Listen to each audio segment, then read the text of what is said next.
Hello student, I am Dr. M.S. Rao from GIC Prakot. Today we will study about reproduction in living organisms, अर्थात जीवों में जन्म। देखिए, ऐसा प्रकृति में कोई भी जीव अपनी जैसी प्रतिकृति को उत्पन्न करने के लिए जन्म करता है और जन्म बहुत जरूरी है। जन्म उसके वंश वृद्धि के लिए बहुत जरूरी है, क्योंकि जितने भी जीव प्रकृति में हैं वो कहीं न कहीं जन्म करते हैं। जन्म के अलग अलग तरीके हैं। तो जन्म में सबसे पहले जीव के जन्म से लेकर के मृत्यु तक की अवधि को हम जीवन अवधि या लाइफ स्पान कहते हैं। जीवन अवधि या लाइफ स्पान। यदि जीव जन्म लेता है, बड़ा होता है, फिर जनन करता है, अपने जैसे संतान उत्पन्न करता है, उसके बाद मर जाता है, तो जो उसकी जो पीरियड होता है उसको हम जीवन अवधि या लाइफ स्पान कहते हैं। अब जनन के दो तरीके हैं, दो प्रकार से जीव जनन करता है। क्योंकि हम यहाँ जीव की बात करते हैं तो जीव it includes plants and as well as animal, तो इसमें जंतु और वनस्पति दोनों की बात कर रहे हैं हम लोग। तो दो प्रकार के जनन होते हैं बेसिकली। पहला है अलैंगिक जनन। अलैंगिक जनन या एसेक्सुअल रिप्रोडक्शन।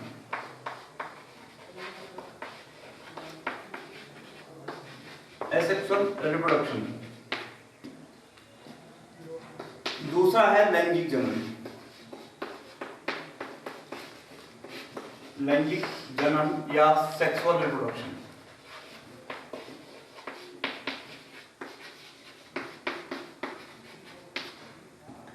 तो अलैंगिक जनन क्या होता है? दरअसल जब बिना युग्मकों के, युग्मक बनी नर गैमेट या मादा गैमेट, नर युग्मक या मादा युग्मक के बिना संलयन के जब किसी शरीर से ही जो है नए जीव का जन्म होता है उसको हम अलैंगिक जनन कहते हैं। और लैंगिक जनन में इसमें जो लैंगिक कोशिकाएं वो भाग लेती हैं, नर युग्मक का मादा युग्मक भाग लेते हैं, उनका सम्मेलन होता है, तब जाके जायगोट बनता है और जायगोट से फिर भ्रूण का निर्माण होता है। तो सबसे पहले हम लोग अलैंगिक जनन की बात करेंगे।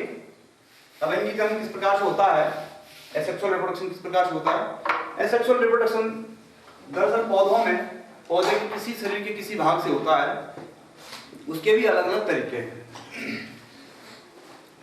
सबसे पहला हिस्सा है इसका विखंडन या फिजन।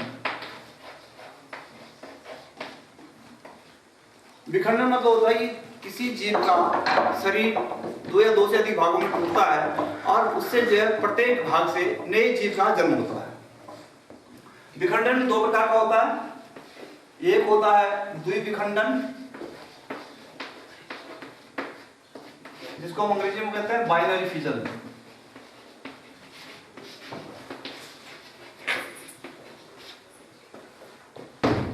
द्विविखंडन में किसी जीव के शरीर के दो भागों में बंटने को द्विविखंडन कहते हैं। और द्विविखंडन से जनन करते हैं जैसे जो प्रोटोजोआ होते हैं, जैसे अमीबा, यूग्लिना, पैरामीशियम। ये कुछ प्रोटोजोन्स हैं जो द्विविखंडन के माध्यम से जनन करते हैं। और दूसरा भाग है इसका बहुविखंडन या मल्टीपल फिजन।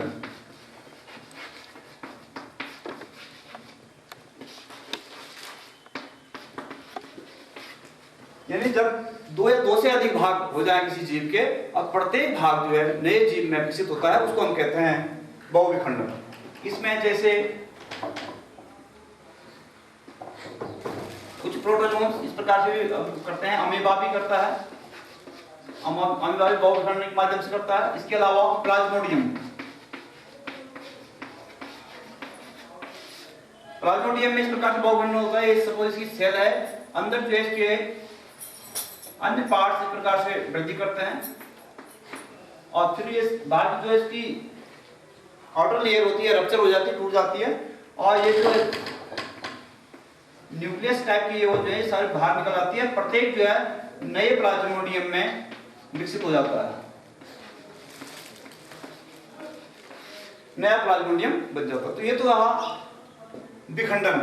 पहला था द्विविखंडन, जब दो टुकड़े हो जाते हैं, दोनों टुकड़े जो है नए जीव में विकसित होते हैं। दूसरा है बहुविखंडन, दो या दो से अधिक टुकड़े अगर बन जाए किसी जीव के तो उसमें जो प्रत्येक भाग जो है वो नए जीव में विकसित हो जाता है। दूसरा है इसमें फ्रेगमेंटेशन या खंडन जिसको बोलते हैं। दूसरा पार्ट है खंडन, इसको इंग्लिश बोलते हैं फ्रेगमेंटेशन।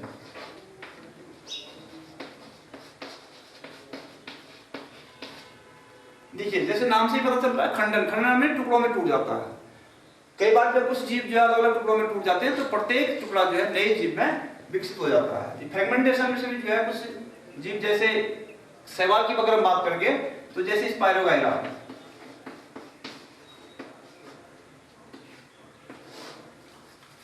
स्पायरोगाइरा ये इस प्रकार से जनन करता है, इसके अलग अलग टुकड़े टूट जाएं तो इस प्रकार जो है नया टुकड़ा जो है नया स्पायरोगाइरा बन जाता है। तीसरा भाग है इसमें मुकुलन या बडिंग। देखिए स्टूडेंट, आप जानते होंगे बड किसको बोलते हैं? कलिका। कोई भी जीव या कुछ जीवों में ऐसा होता है कि बाहर से छोटा सा कलिका का निर्माण हो जाता है। वो कलिका जब बड़ी होती है और मूल मात्र जीव से अलग हो जाती है तब वो क्या करता है? नए जीव में विकसित हो जाती है। कलिका निर्माण दरअसल एक फंगस होता है, कवक होता है ईस्ट। ईस्ट में मुकुलन के द्वारा रिप्रोडक्शन होता है। इस प्रकार से इसकी कोशिका होती है, आपको मालूम होगा। इसमें क्या होता है? ये कलिका इस प्रकार से निकल जाती है और ये कलिकाएं अगर टूट जाए, सेपरेट हो जाए तो ये कलिका जो है नए ईस्ट में जन्म लेती है, नए ईस्ट बन जाता है। इसी प्रकार मुकुलन जो हाइड्रा, सिलेंट्रेटा संघ का आपको मालूम होगा, सिलेंट्रेटा संघ का प्राणी है हाइड्रा। हाइड्रा में भी जो है मुकुलन विधि के द्वारा जो है जनन होता है। इसमें सपोज इस प्रकार से हाइड्रा होता है और इसमें एक कलिका इस प्रकार से छोटी कलिका का निर्माण हो जाता है। आगे देखेंगे आप, इस प्रकार से वो कलिका फिर और बड़ी हो जाती है और ये कलिका जब मूल जंतु से अलग हो जाती है, हाइड्रा से अलग हो जाती है, तो क्या हो जाता है? सेपरेट हाइड्रा बन जाता है। तो इस विधि से भी जो है मुकुलन के द्वारा जो है कुछ जीवों में जन्म होता है। कहने का मतलब है कि जीव अलग अलग तरीके से जन्म करता है। ये सारे अलैंगिक जन्म में आते हैं, सेक्सुअल रिप्रोडक्शन में आते हैं। एक अन्य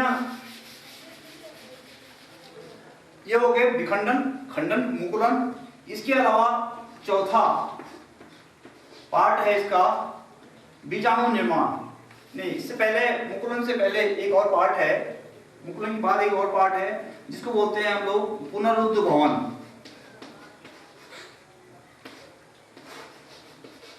पुनरुद्ध भवन या रीजनरेशन।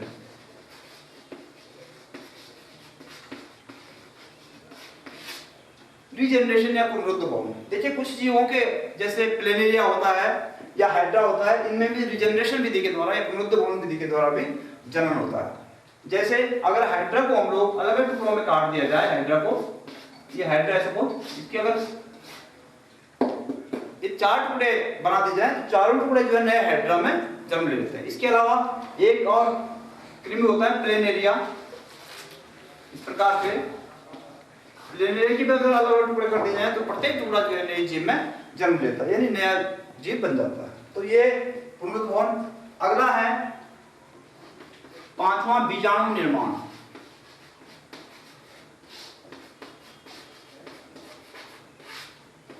इसको बोलते हैं अंग्रेजी में स्पोर फॉर्मेशन। Spore formation. बीजाणु निर्माण से मतलब ये हुआ कि कुछ जीवों में, जैसे खासकर शैवालों में, कवकों में अलग अलग प्रकार के बीजाणु बनते हैं और वो बीजाणु क्या होते हैं? अनुकूल परिस्थितियों में बाद में डेवलप होते हैं, नया जीव बन जाता है। इसको हम इधर लिखिए आगे। बीजाणु भी अलग अलग प्रकार के बनते हैं। बीजाणु निर्माण, ये पांचवा पॉइंट था, या स्पोर फॉर्मेशन। Spore formation.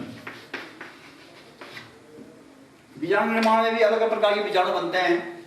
जैसे पहले होते हैं चल बीजाणु।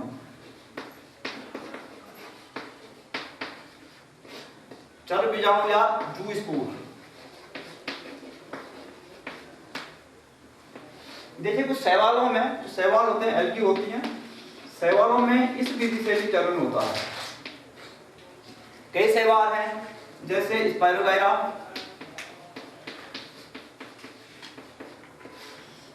यूरोथ्रिक्स,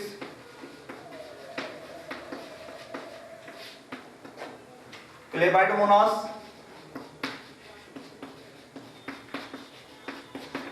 इनमें चल बीजाणुओं के द्वारा भी जन्म होता है। दरअसल इनमें कुछ बीजाणु बनते हैं और वो इस प्रकार से होते हैं अनुकूल परिस्थितियों में। और चल बीजाणु की एक खासियत होती है, इसमें फ्लैजिला होता है, कशाभिकाएं होती हैं। इस प्रकार से 2 कशाभिकाएं होती हैं, इसको बोलते हैं कशाभिका, कशाभिका या फ्लैजिला। ये फ्लैजिला के द्वारा भी जो है मूवमेंट करता है। दरअसल ये जीवाणु, ये जो बीजाणु है, चल बीजाणु की बात कर रहे हैं हम लोग, ये जलीय पौधे हैं, ज्यादातर जल में ये बीजाणु बनते हैं और ये इन फ्लैजिला के द्वारा, इन कशाभिकाओं के द्वारा एक स्थान से दूसरे स्थान पहुंच जाते हैं, वहां फिक्स होते हैं। फिर नए अनुकूल परिस्थिति में आने पर नया शैवाल का जन्म होता है, चाहे स्पाइरोगायरा है, चाहे यूरोथ्रिक्स है, चाहे क्लेमाइडोमोनास है। इस प्रकार से ये जन्म करते हैं। दूसरे प्रकार के जीवाणु होते हैं,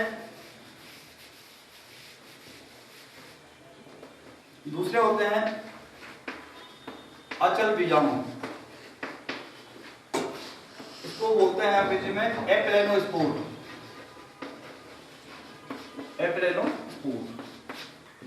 देखिए चल बीजाणु और अचल बीजाणु में अंतर यह है कि चल बीजाणु में तो कशाभिका होती है, फ्लैजिला होती है, और अचल बीजाणु में फ्लैजिला नहीं होती है, देयर इज नो फ्लैजिला। और ये प्रतिकूल परिस्थितियों में जो शैवालों में, ये भी शैवालों में होता है अचल बीजाणु, शैवाल में अचल बीजाणु के द्वारा भी होता है। इसमें भी यूरोथ्रिक्स, स्पाइरोगायरा, इसमें अचल बीजाणु के द्वारा भी जन्म होता है।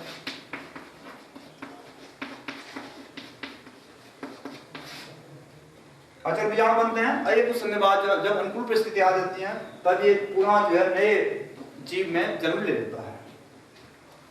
अगला है, तीसरा है इसमें सुप्त बीजाणु, जिसको बोलते हैं हिप्नोस्पोर।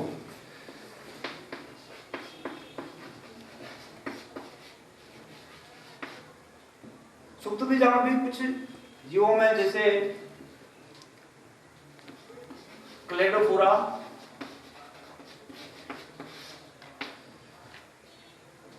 उडोगोनियम, इनमें सुप्त बीजाणुओं के द्वारा भी जन्म होता है। ये सुप्त बीजाणु दरअसल क्या होता है, प्रतिकूल परिस्थितियों में जो है पूरी जो सेल होती है उसकी, एल्गी की, वो पूरी ठीक हो जाती है, मोटी हो जाती है, बाहर एक सिस्ट बन जाती है। ये सिस्ट जो है जब तक प्रतिकूल परिस्थितियां रहती हैं तब तक ये सिस्ट के अंदर बंद होता है। जैसे अनुकूल परिस्थितियां आती हैं ये सिस्ट की रप्चर हो जाती है, घुल जाती है और नया जीव पैदा हो जाता है, नया बन जाता है। इसके अलावा चौथा है एकाइनीट,